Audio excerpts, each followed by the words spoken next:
Welcome to Talk Cosmos, the show where Sue Minahan and her panel of guests bring you insightful conversations to awaken consciousness for soul growth. Come journey with us through astrology's energetic cycles and get ready to understand your path in the cosmic roots of the stars.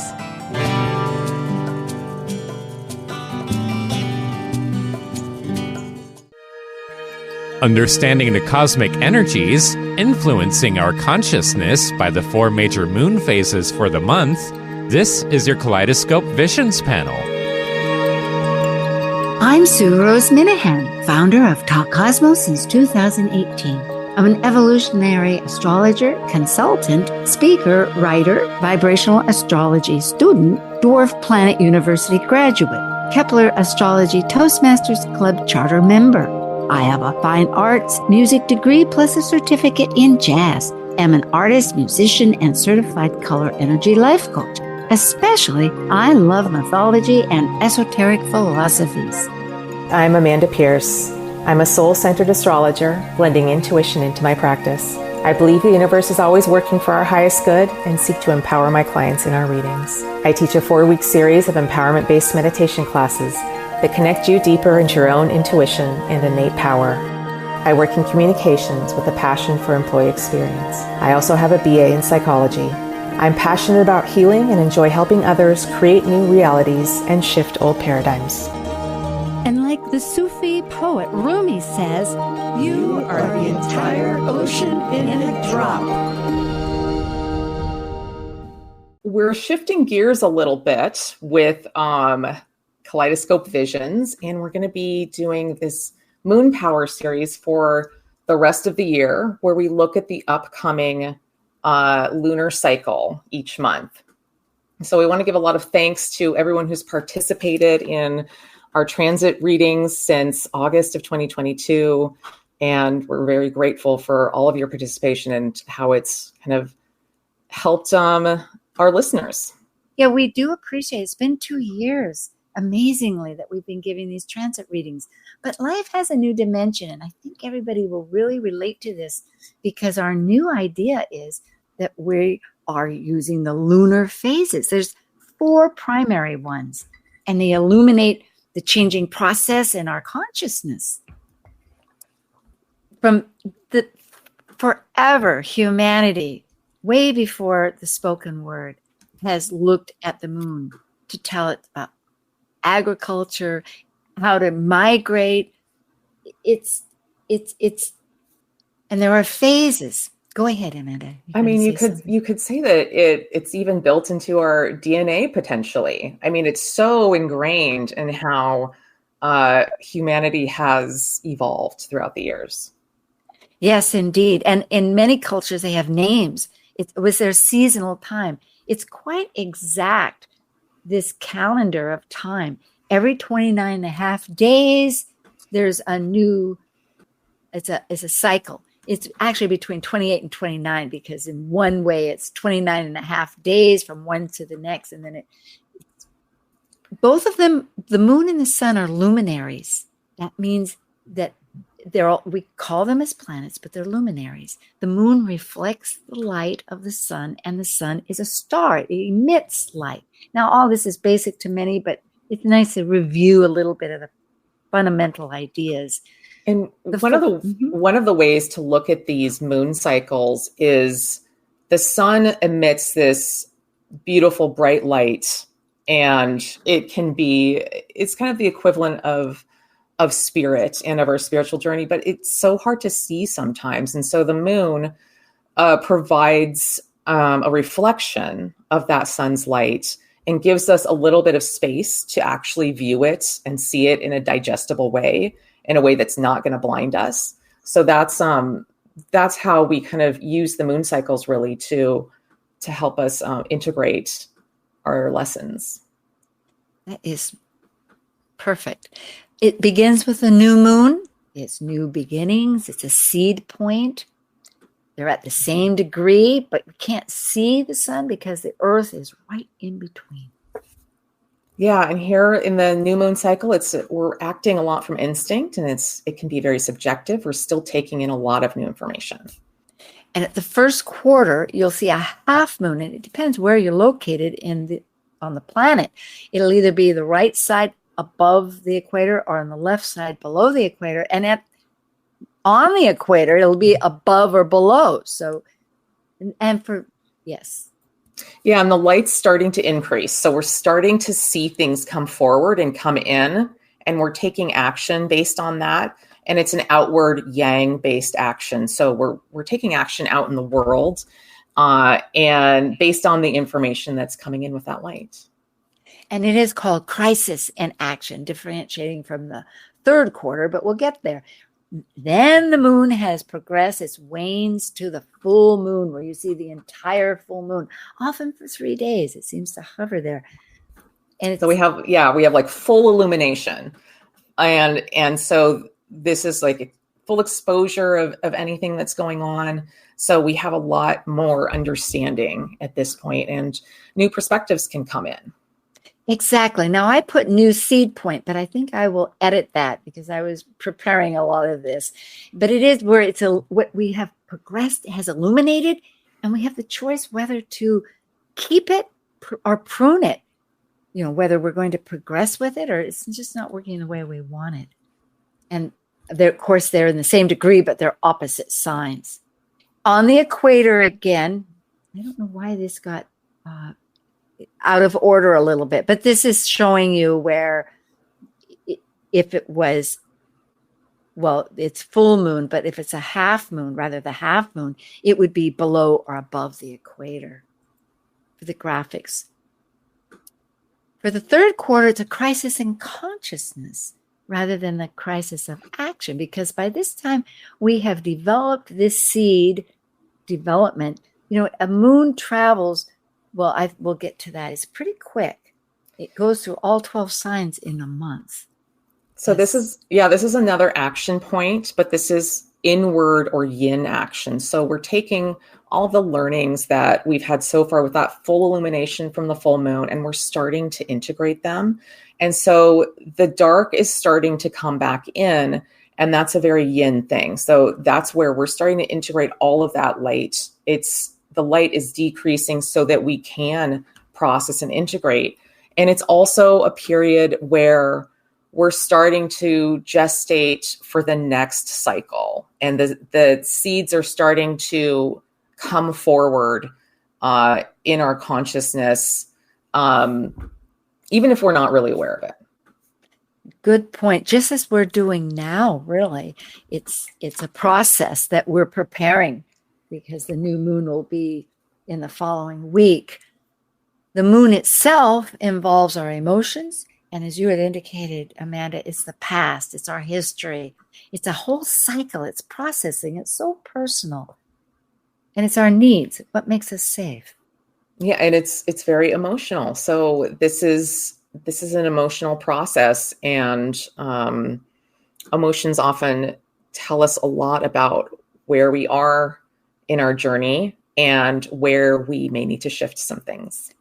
Yes, and we tell our lives through that story of our emotions. And some emotions are habits. I was really excited to learn that worry can be a habit. In other words, if you could break a lot of things, it's like it's a go-to. So in other words, let's make joy that see something in life that gives us just a moment of joy. And it does rule Cancer. The 4 phases here I have identified. The past, which we're in, is in Taurus. It's as of yesterday. It's the third quarter. And then upcoming will be the 12-degree, 34-degree Leo moon. And then it goes to Scorpio, Aquarius, and the last third quarter will be in Gemini. But you can look at this slide, and also we will start going into the charts. Shall we do that, or did you have a comment? And just one comment about this: the first 3 moon phases here are all fixed signs. So once we get to that 4th, it's a mutable sign, and there's a little more flexibility. But there will be a fixed sun and a fixed moon, and those can they don't like to change. So we'll look at that a bit. Interesting. And also, I have noticed, like here we're experiencing a fixed sign, Taurus. So in other words, the third quarter is always going to be in that sign. It moves into the same mode, because there's the four modes of energy, or three modes of energy. I'm thinking four elements and three modes, which is fixed, mutable, and cardinal. Actually, it begins with cardinal. It can begin wherever you want it. The horoscope begins with cardinal, but it motioning forward, then solidifying, and then dissolving or scattering, however you want to look at it.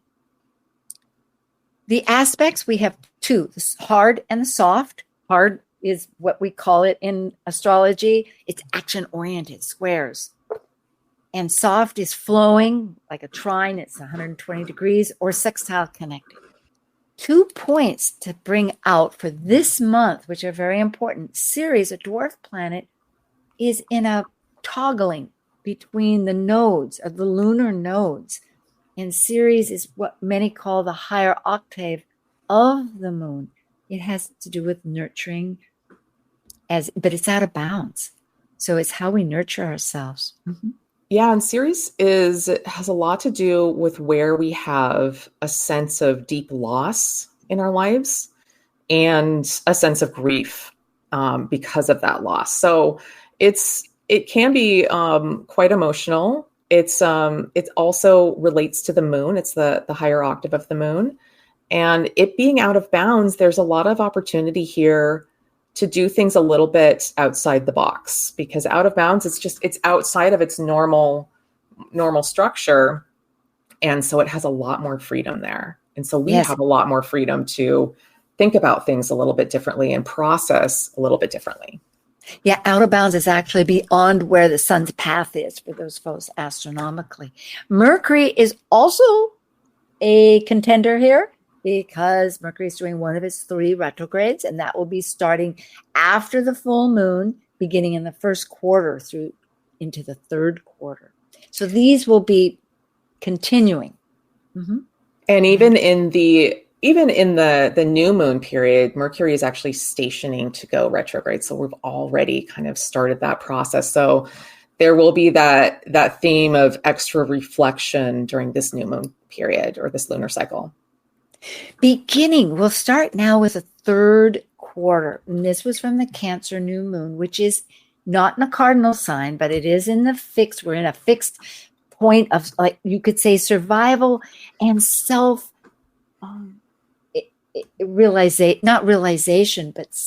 not actualization either, but it is where we are self-reliable, very self-reliable in Taurus.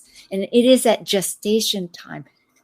And it's not a crisis. It is a crisis in consciousness. So whatever we have been working on now, as you can see politically in this country, we're going through a lot of refocusing, you might say. Yeah. And I think what I would note in this chart is that the sun is opposing Pluto and the moon is squaring Pluto. So there's a big sense of coming into our own power more, self-empowerment. And so from the previous phase, like this is where we're starting to integrate that. And this is happening today, starting right now. So we're right now in that third quarter phase, and it'll be a period where we're looking to integrate any of those empowerment pieces for ourselves as we move into this next cycle. So keep that in mind while we go through the rest of the moon phases. Yeah, for another week. And it is very active communicating. There'll be sudden changes. It has Mars and Uranus with Mercury. Those are the really instigators of our thoughts and actions. But it is a rebirth process. Haumea, which maybe many aren't aware of, it's a dwarf planet, but also makes it a grand square with that Pluto, Sun, Moon. So let's see what happens with our month of August, which is 12 degrees Leo on the 4th of August. This is the new seed point. Those coming out of the gestation period that we're developing on now. we'll begin with, yes, what we say the action aspects. Yeah, I think so the first thing to note is, or that I noted, was the for the sun and moon, they're conjunct at Leo at about 12 degrees. And this is like Leo is reaching for its new depths and maturity, and especially with Venus there at 29 Leo. This is a big piece. We're coming into shifting relationship dynamics because it's quincunx, both Pluto and Neptune. And so there's a big focus on this Venus. And a quincunx is it's a challenging energy. It's not comfortable at all. And it's asking us to step into deeper power with ourselves in a Leo heart-centered way. Absolutely. We're looking at new perspectives. Jupiter is in an action-oriented square with Saturn. And this is Saturn's only aspect in this coming with the new moon. Of course, the chart shifts and later it will have other aspects. But at that moment, for that new moon seed that goes really till the next month, through these changes, we're really trying to find the essential core of what our beliefs are. And people will get perhaps quite opinionated, but there are many changes because Jupiter is in Gemini. Gemini doesn't always look at just one thing. It's mutable and it's many focused. So it's going to have many voices and many thoughts. We know, again, politically speaking, both parties are really going through a lot of internal changes along with the public. And this is Jupiter and Saturn's first connection since the grand conjunction. Is that right, Sue? Did I get that right? It is since 2020. That was December 2020. Yeah. When it begins a 200-year cycle in air. Yes, so we're really continuing to. And that period, when we had that in 2020, that was a big part of it was creating a new vision for ourselves going forward and creating that structure for ourselves in passion. And so doing that for ourselves personally, but also we're seeing it out in the world. And right now, the country is deciding which way to move forward for the next 4 years. And I think this is a big part of that. And interestingly, all of these will be further developed on Talk Cosmos, because next week we do the full moon in detail with archetypal symbols, and we'll look at this from many other viewpoints, metaphysical viewpoints. And then the following week with Planet Buzz, we're going to look at that square with Jupiter and Saturn, the first square. And then the third week will be a new panel, U.S. Global Currents, where we look at the Democratic Convention like we did the other. So this is Amanda and I are doing a whole storyline here to show you how influential the whole month is going to be through the moon's focus. And there's a couple other pieces that I'd like to say about that Venus. 29 degrees is always, it's the last degree. And so it's the final chance for us to work through these energies with whatever is coming up for our lives as it relates to relationships and as it relates to how we value ourselves. So it's also coming out of a square with Uranus. Venus has been square Uranus. And so there's a need to really break free from the old patterns. And the other thing to note is that Ceres, which we just talked about, that deep loss and that grief, that is squaring the nodes that are in relationship signs. So the North node's in Aries, which is about the self. The South node is in Libra, which is about your relationships with others. As far as resolving this tension that we have around grief and loss, you would look to the South node to help resolve that. And that South Node is in the Libra, which is about your relationships with others. It's also ruled by that Venus that's been square Uranus, quincunx Neptune, quincunx Pluto. So there's just a lot coming up around our relationships and how to move through them. But the key here is really to not to give up on the relationships, but how do we manage them differently in a way that's going to empower us, in a way that honors the grief that we've been through and the loss that we've been through, but that allows us to really connect from our heart, which is a very Leo energy. It is. And it also, I might say, this adjustment of its ongoing adjustment is really about to incorporating, I always say, the greater source, where we came from, however you want to call it. But it's not just looking at the linear data that's right in front of us like a schedule, clicking on a TV, but it's realizing that because Neptune is part of the greater visions of living, it is quite a change. Then we have what we would call the flowing energies that are supporting this. They're flowing would be the trines of 120 degrees in astrology, and connecting is the sextile. And they create these mini trines. A mini trine is when you have two sextiles between a point that's connecting a trine. And there's three of them here. There's one, the sun and moon is in one, actually in two. Jupiter and Mars are in two. And they're all in two. And also the North Node is in two. So it's really quite a dynamic. And then, of course, the nodes, it's that whole half where the nodes are opposing each other. Yeah. Yeah. And it really is. There's a lot of support for these relationship dynamics that we're moving through. I really like Mars trine the South Node. Mars, when it's in a harder aspect, like a square, can often be quite challenging, but as a trine, and with Jupiter there, Jupiter's a benefic, which means it's a bringer of good.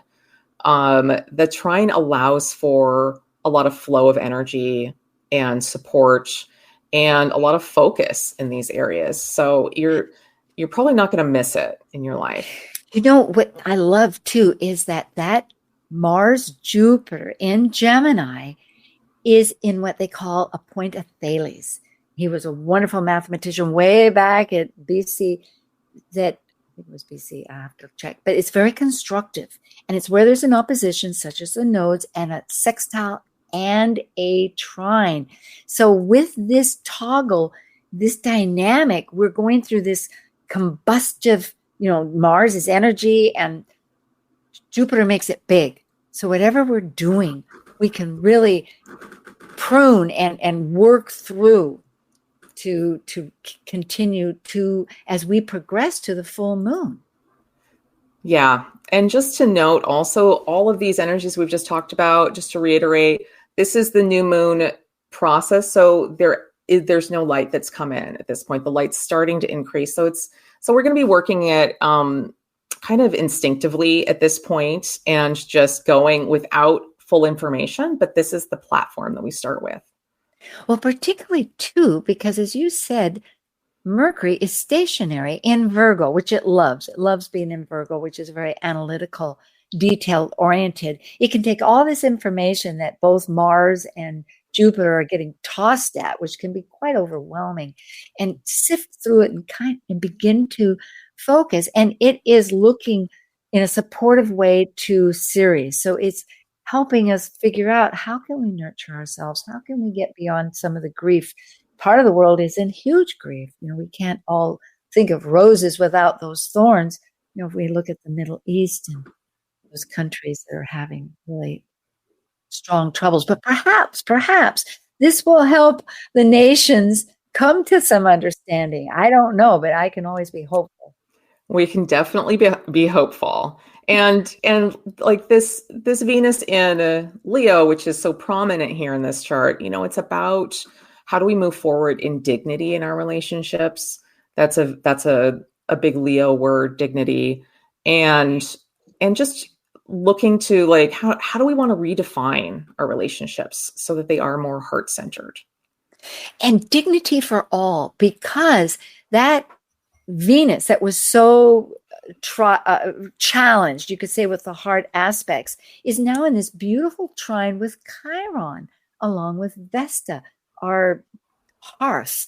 So it is working to, as you had very well said, it's a healing process, this nurturing that we're doing. It's a whole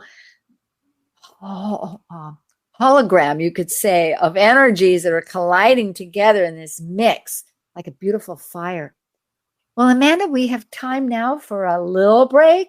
We'll be back. This is Amanda Pierce and Sue Minahan, Talk Cosmos with Kaleidoscope Visions with the new moon for Leo. We'll be right back, and we'll be happy to continue with the lunar phases.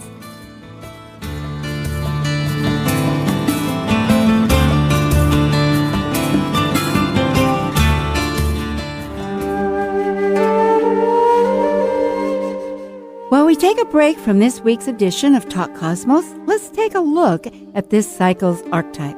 We are currently in the Yang period of Leo, ruled by the solar sun.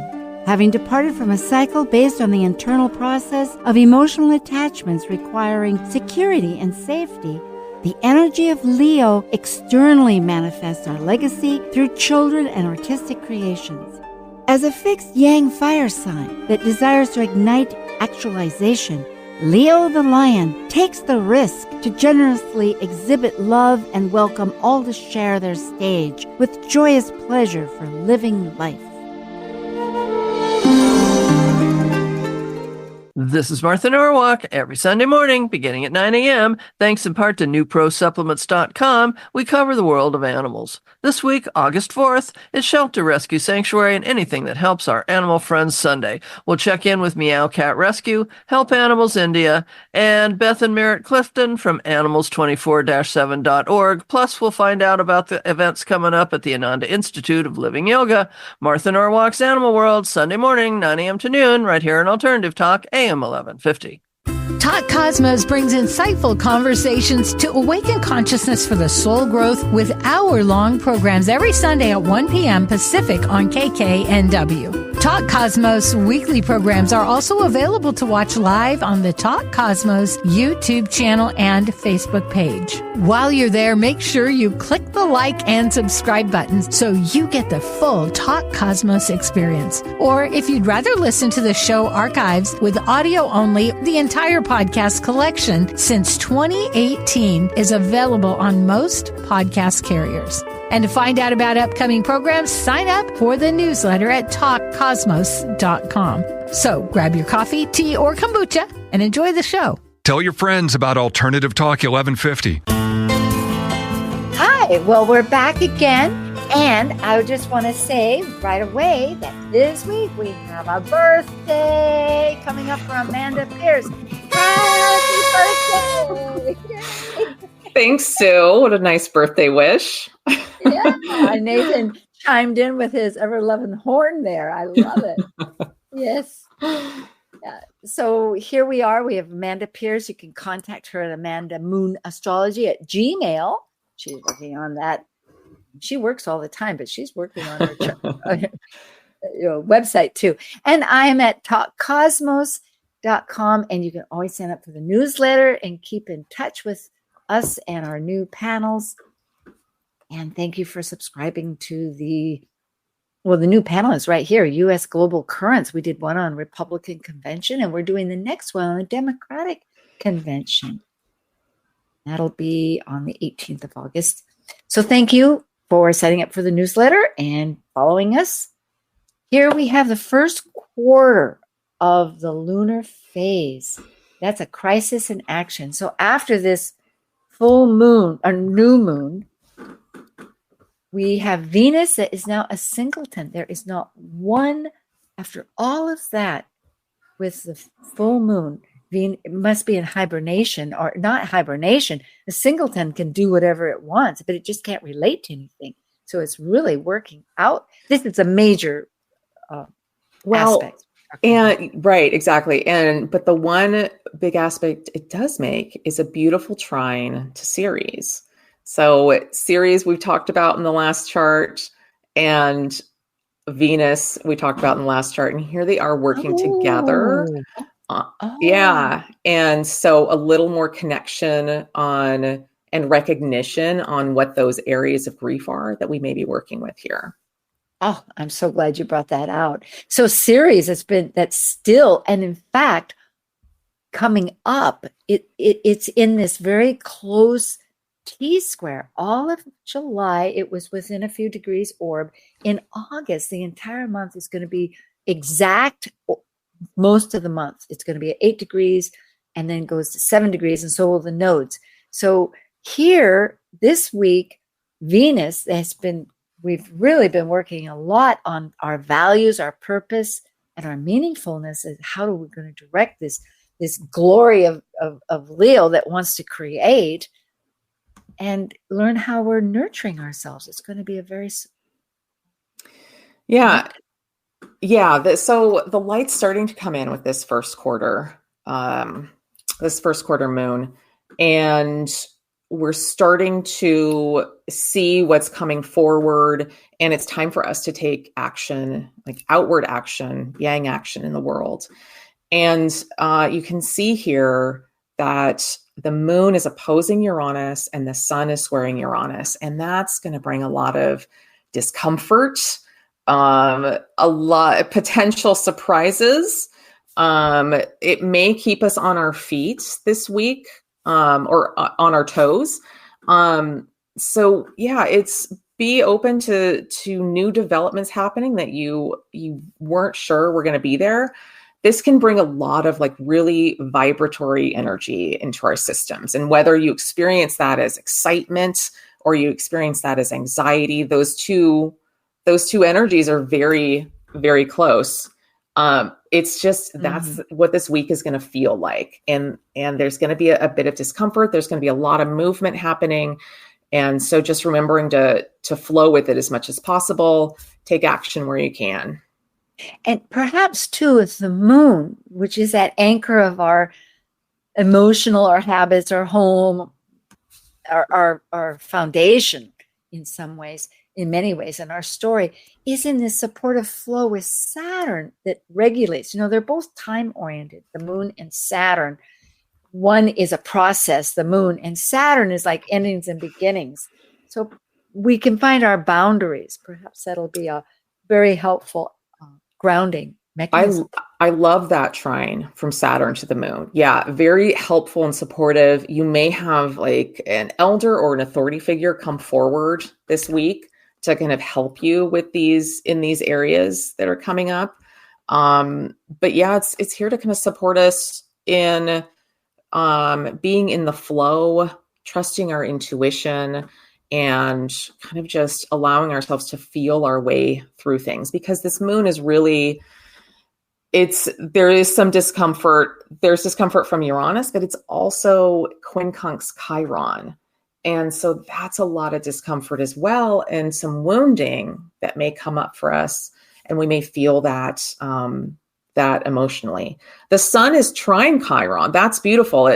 There's a lot of healing energy there around stepping into living from our heart, and your sun's going to want to do that beautifully, but your moon may feel a little uncomfortable with it. And it probably needs to, because in a first quarter, it means that they're square, they're needing action. So needs action. The sun is in Leo, but in order to really prosper, we need to get that moon in Scorpio. It's 20 degrees Scorpio, so it's going to be very much focused on what is underneath, what's hidden, even secret to ourselves as it reveals. Remember, thankfully, this is all a process, and the moon travels so fast, 13 degrees in a day, that it's going to shift depending both nationally, internationally, and for ourselves. Yeah, and that moon in Scorpio, wherever we have that in our chart, we may have some issues around betrayal. And so Scorpio doesn't trust as easily. And so it may feel, any trust issues may come forward for us this week, anywhere where we've been burned. So this Uranus opposing the moon, like sudden shifts, we may want to kind of pull back and not trust others, and use your discernment on that. Sometimes that's correct, and other times it's just about leaning into our intuition and leaning into the flow of things. And that's where that Saturn, the support of Saturn, comes in.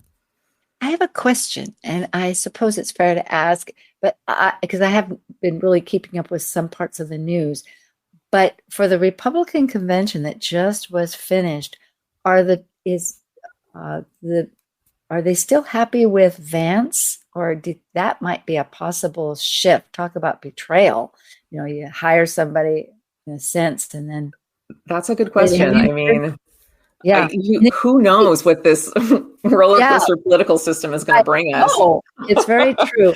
Yeah, as we hopefully on a grand scale with a larger size, especially with the Olympics happening, maybe there'll be some resolution for some of the combatives over in the Middle East.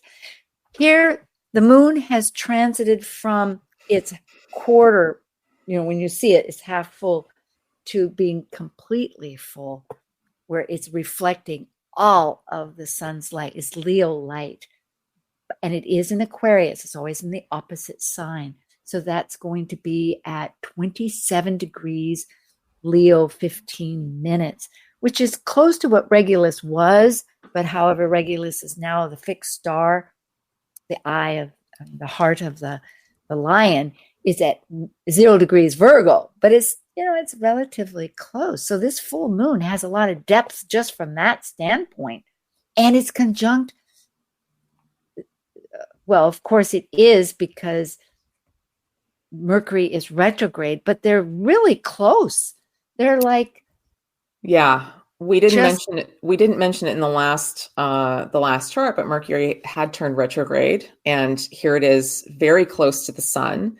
And so this month, with Mercury retrograde, there may be some miscommunications that come forward.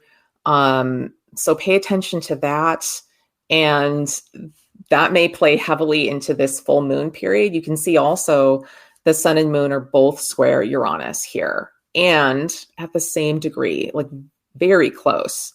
Yeah, what is it? 4 minutes difference, not 4 degree difference, but 4 minutes difference. Yes, we're going to change our story, because the moon is how we bring words to our emotions. And the beautiful thing is that our story may have unhappy parts about it, and if we can see life in a new perspective, we can shift that, and that empowers how we feel about our self-actualization, such as our sense of reliance. Right now we're in the Taurus idea, so how we are surviving needs and our self-worth. It goes into self-worth too. Yeah. So this could be a very eye-opening full moon where things come forward that kind of shock us a little bit, potentially. And it just can be like a lot of discomfort. This is the energy of Uranus is the energy of the hurricane. And so if you were in a hurricane and you're seeing all of these like trees being ripped up and cars flying around, that is what the energy of Uranus is doing. And it's trying to rip away whatever is no longer serving us. So keep that in mind. This is just like, this is that high vibration energy. And we want to become as centered as possible so that we're in the eye of that storm and we're detached from any drama that's happening in our lives as much as possible, because in the eye of the storm, it's incredibly calm. And you have that vision and that sight to be able to see everything around you, but not be in it. It's supported too by this point of Thales once again, but it's in a different, where Pluto, the dwarf planet of transformation, is the center point. I didn't put an arrow there, but that's down in the second house at 0 degrees Aquarius, as it's retrograding before it's going into Capricorn, which will be next month. And it is with what we have alliances with Juno.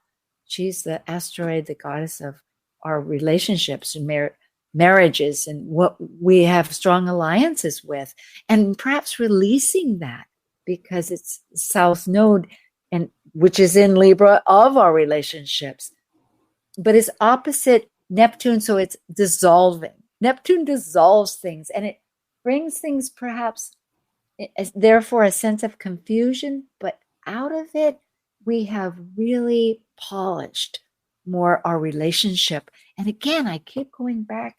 We keep being asked to use our inner self as a guide, whether, with source, to not think about the external. And I think that's perhaps it. Libra can have the shadow side of looking at how others, because they're so concerned with others, what's that other one really thinking? And you want to tailor your thoughts and emotions to it. And here it's saying, wait a minute, be true to yourself. You need to be true to where your direction is and answer to that. So it's a whole transformation. Yeah. And I love also that here with the full moon, the sun is trine Chiron and the moon is sextile Chiron. So in the previous chart, the sun was supported by Chiron, but not the moon. Here they both are. And so there's a lot of healing energy to this. There may be surprises coming forward, but we're starting really to integrate it a bit more and to really work with this Uranus energy, because it is a month of Uranus energy, and we're going to be living in it. And by the time we get to the third quarter, we'll see that progress. Yes. Along with, it's so action oriented. Mars and Jupiter, they're dynamically involved with both our Venus. And when Mars and Venus are dynamically involved, they want, according to vibrational astrology, want to create something hands-on. They're not pie in the sky. They want some reality. And I think Leo likes that. Leo is a creation oriented. You can have your projects, you have your kids, but those are real material things that you're producing. Yeah. And the moon in Aquarius loves to be detached. So you can lean into that as a helping way to help you kind of gain more clarity during this period. Even if something comes out of the blue, you can be like, oh, okay, I see that. I don't have to fall into it emotionally. I can have a little more awareness around it and keep my cool. And it's so true. What you're saying is that the moon in Aquarius, which is ruled by the modern ruler Uranus, it's in that action with. So it's really asking Uranus, okay, through the changes, how am I supposed to elevate and look at the whole process? Because it's community. It's more community oriented. And how can I keep that emotional detachment, but still live heart centered? Because that's what the sun in Leo wants. Oh, yes. How do we find that balance? It's not one or the other, Okay, let's see what develops after this. Here we have the full process has bloomed up to this point, and we can shed what's not working with our relationships, but yet we can work with the sudden changes. So in the third quarter, which is similar to what's happening right now, but a month later, starting on August 26th, it'll be that crisis in consciousness where we're looking at gestation cycle. We're still working with the Leo new moon, but we're preparing for that perfection of Leo, or Virgo, pardon me. We're moving out of that full moon period where we have that full light from the moon, and the light is starting to dissipate. And so we're starting to integrate that, and we're starting to take that inward action. What do I need to do now for myself, based on the information that I received from that full moon period? And so it is action, but it's internal. And the moon is in Gemini, meaning that it is mutable. Remembering that, as you had indicated, that we've finished up as of now, going through all 4 fixed signs, starting from Taurus to Leo to Scorpio to Aquarius. And now we're entering the moon with Gemini, which it is friends with Jupiter, which is in Gemini, and Mars in Gemini.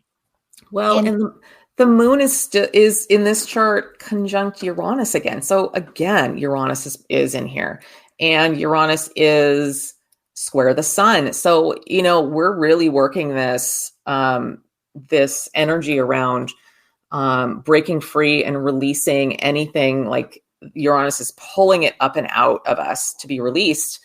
So again, that can be challenging energies, but there's so much here in this chart that I love that makes it feel like we're really getting the hang of this energy by the end of it. And like you just said, that moon has moved into Gemini, the sun has moved into Virgo. So they're immutable signs now. They're working on adapting and shifting to whatever needs arise. And I love that the sun is in Virgo, which is a complementary sign to Taurus or to Uranus in Taurus. Both of them are earth signs. So there's a little more flow, even though they're in a square, there's a little more flow with it. And Venus is paramount here. Venus now is so aspected. It's getting lots of ways to go. And it is in that analytical sign of Virgo. Now, many people might say that I think Venus in many ways, if it wants to introspect and find what its values are, loves that. It may not be quite as social as other signs that Venus is in, but Venus needs that now after all the work that she's gone through. And she is not only in a grand trine of change with Pluto and the moon and Uranus of sudden changes, but she's in a kite where she is also relating with the Neptune. So, from what I understand with kites, it's a matter of that's another way of transformation. Neptune dissolves things. It's more focused on the unconscious and the collective, but in a unconscious way. And it's where we're all one, yet we need that individuality still, but that helps maybe shift and refocus, as you said, with the moon being elevated before in a perspective. Now the moon is gathering up the changes that are happening, and Venus is trying to figure it out.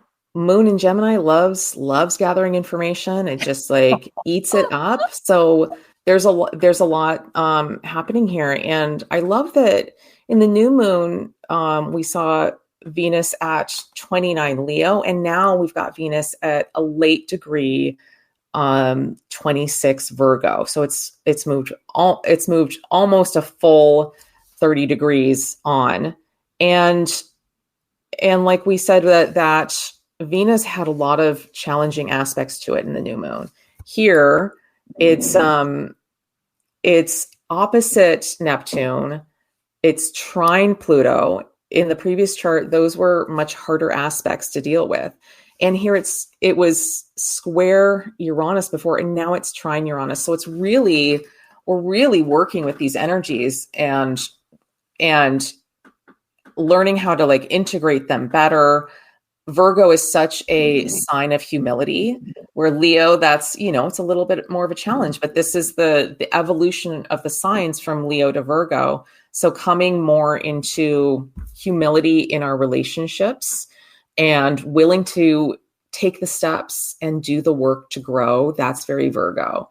And so this is like, there's going to be new information coming in, and it's time for us in this third quarter to start integrating it. And this Venus in Virgo is a beautiful energy to do that. And Mercury is still retrograde in Leo, meaning when it's retrograde, instead of just having its head focused forward, it's looking backwards and forwards. And that can change its orientation, but it's so important because Leo can use that process just to realize really where they're standing. But it will, I think, in the few days after that, on the 28th, which is 2 days later, begin to station to go direct. So we're at the tail end of this retrograde. Yeah, it's a highly reflective month. There's a lot happening, and we'll need to really stay adaptable as much as possible. But at the same time, it's really good for allowing us to stay detached and kind of reflect as we go on the energies. I also really like that the sun is trine Ceres in this chart. So that's a beautiful support for all of the work that we're doing around grief and loss in our relationships. So that's really supportive because those themes are potentially going to come up during this month as well. Yeah, and the connections between those little dotted lines in this particular chart, folks, are the sextiles, which just means connecting energies. It's connecting this, it's connecting that. It's very strong energy, really, to have connections, sextiles. And so whether it's, and we can see the degrees. So in other words, Jupiter is at 18 degrees and the ascendants and Mars is at 24 degrees. Mercury is at 21. The ascendants for the United States is 19, but it's Mercury, which is our thinking power, to our action, to our belief, to growing things big. And of course, Jupiter also involves religion and higher education and so many aspects of this. So we're going to have so many voices that are in the mix trying to, but then that's how we can pick and choose, what happens. And then moving on to that transformation with ultimately Pluto, it's almost like a full circle that it goes through with Neptune. And this is the last moon cycle with Pluto in Aquarius before it moves back into Pluto in Capricorn. So the next moon cycle, Pluto will be in Capricorn, and we'll be looking at this a little bit differently. Very good point, because again, it goes back to community and elevation, trying to raise the better good of everybody, the collective, to a higher notch. The United States natal moon is actually at 27 degrees Aquarius. It's going to be in square. It's going to be a lot of action involved with this. Oh, all right. Full course. Yeah. And this is also a reminder that this is a gestation period right now, this third quarter lunar phase. It's a gestation for the upcoming months. So taking this time to do as much integration as possible will really set you up beautifully. Yes. Well, to remind people, I am on Liz Mouchette's Astrology Star Sisters, Talk Over Tea, and we're going to talk about Ceres and the Moon. So check in with that. That'll be great fun. And you can find it on my YouTube for videos with Sue Minahan. And then, of course, we have all these wonderful other playlist selections. Amanda, thank you. This has been delightful. You started with me with Cosmic Collaborations. And so it's been a wonderful process since 2019. Yes, it has been. It's been an evolution, and it's always fun. Whichever direction we go, I always enjoy it. There's so much to talk about in astrology. Yeah, and the moon is quite personal and exciting. So we're making new stories. Enjoy your wonderful time with Bountiful Leo. Thank you, everybody. Thank you for joining an insightful conversation on Talk Cosmos, the show where Sue Rose Minahan and her panel of guests awaken consciousness by connecting soul growth patterns with astrology's energetic cycles. Be sure to tune in next Sunday, 1 p.m. Pacific Time, to continue your journey through the roots of the cosmic pathway.